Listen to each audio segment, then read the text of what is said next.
Like most countries, Ireland's population over the centuries has been influenced by many cultures. First, Stone Age man came, and eventually the Celtic culture made its way to Ireland. The Celts loved their music and art, and fighting with each other a lot, and stealing cows a lot. Not to mention inventing Halloween, where they sacrificed animals and people in great bonfires to keep the fairies away from their door, and welcome the dead back for one night and one night only. Then St. Patrick brought Christianity to Ireland. The early Christians in Ireland very wisely incorporated old Celtic traditions into Christianity, resulting in the old spring goddess Bridget becoming Saint Bridget. Eventually the Vikings came to plunder monasteries and settlements, but apparently they liked Ireland so much that some of them decided to stay. They set up Dublin, Belfast and most of the other major ports on the island. About 100 years after conquering Britain, the Normans came to Ireland, having been invited by the King of Leinster to help win his throne. The Norman leader known as Strongbow came, defeated the Vikings and the Irish, and became the new King of Leinster, and began what became the Norman rule which spread across Ireland. The Normans built the first castles in Ireland, and set up more towns. The Gaelic Irish weren't known for building towns, and because of this, when the Black Death reached Ireland, the Normans were much more affected than the Gaelic Irish. The English were worried that the Normans in Ireland were becoming more Irish than the Irish, and so they banned them from marrying into Irish families or speaking the Irish language. Whoop!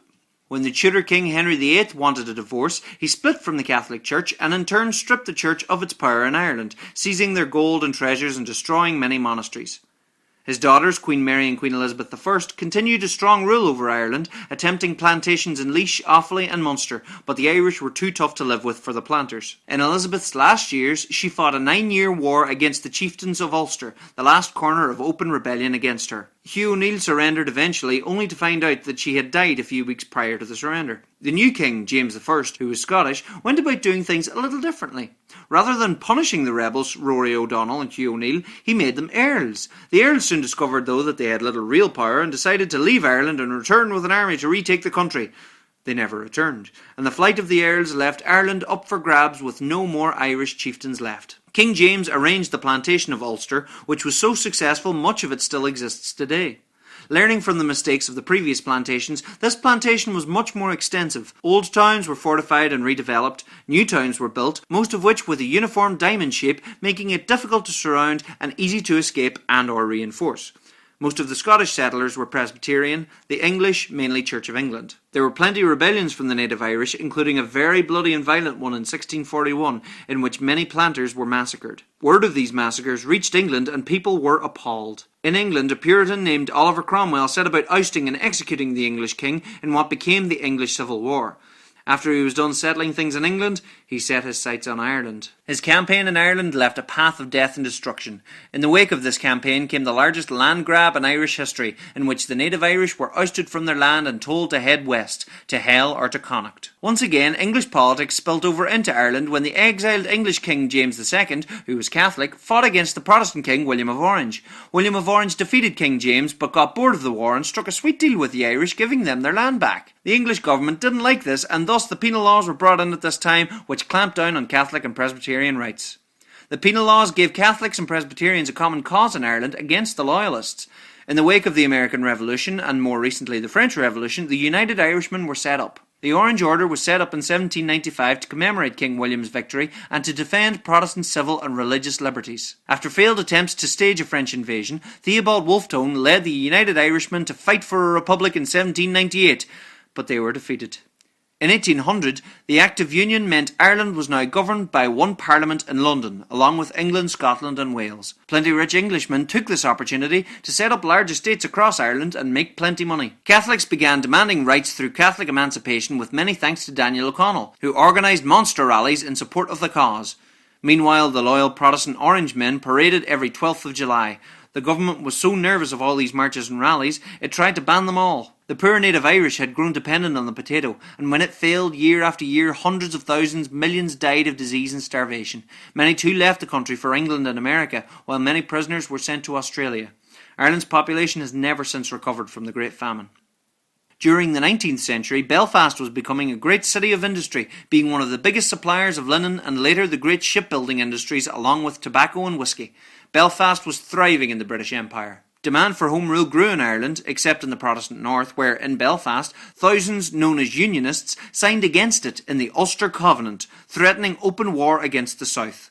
Both sides began forming volunteer groups to prepare for the fighting. The Unionists paraded their orange banners, the Nationalists, demanding an independent Ireland, paraded their green banners. World War I helped stave off this potential civil war, but with Britain in the depths of a brutal European war, Irish Republicans staged a rising in Dublin in 1916. Over the coming years, Irish Republicans would fight against British rule, driving them to a stalemate. During the fighting, the Unionists in the north were sure that no matter what the outcome, they wanted to remain part of Britain. And in 1921, the Ireland was divided and Northern Ireland was created, with the majority of the population being Protestant. The rest of Ireland gained independence, with a parliament in Dublin, and went on in 1948 to declare itself a republic. The two newly formed states built identities around the dominant religious and ethnic groups. The Catholic Church dominated in Ireland, whilst Unionists in Northern Ireland formed a large majority in the new assembly in Belfast, effectively creating a Protestant parliament and a Protestant state. The Orangemen parades flew their flags of the Union even more. However, around 1/3 of the people living in Northern Ireland were Catholic. Many of these people found themselves effectively excluded from political processes and also discriminated against in terms of obtaining jobs and public housing. They were frequently stopped from flying their flags in parades. After the Second World War, everything started to change. In the 1960s, seeing the civil rights marches in the USA, some Catholics and liberal Protestants in Northern Ireland began their protests against discrimination. Lots of people were protesting, parading and waving flags and banners again. Demonstrations were opposed by the Unionist Northern Ireland government and policed by the largely Protestant police force, the Royal Ulster Constabulary, and what began as peaceful protests escalated into violence. The plea for civil rights was met with a cry of no surrender. In 1969, violence had spread to urban working-class residential areas where existing segregation between nationalists and unionists was increasingly expressed through intimidating confrontations.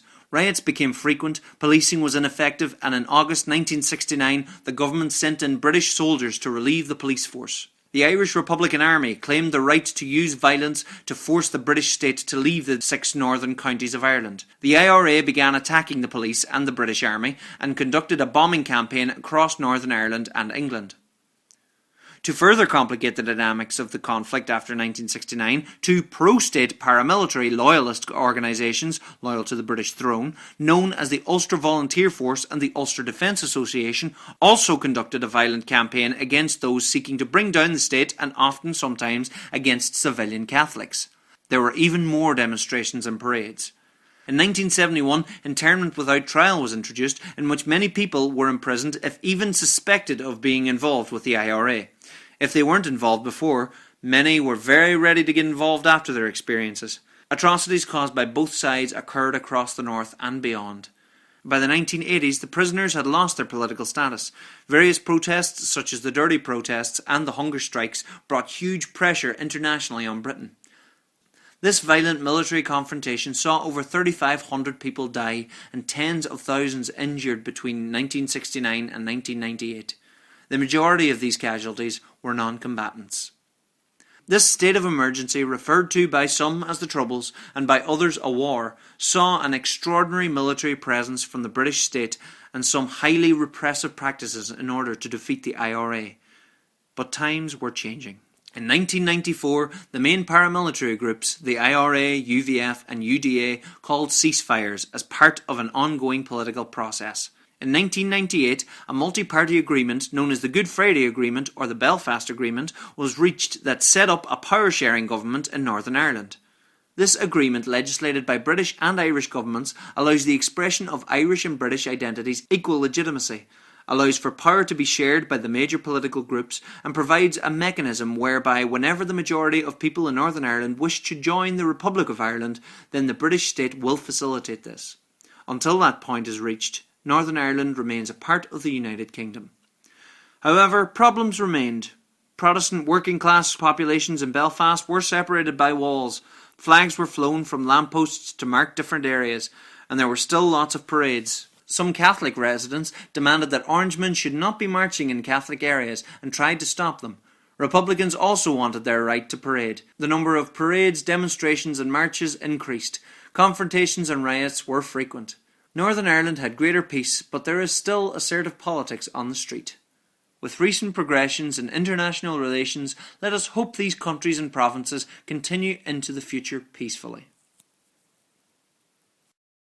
Thanks everyone for watching, and don't forget to subscribe. Find me on Facebook, Twitter and all that jazz.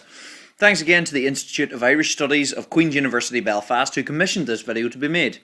World War II is coming soon, I promise.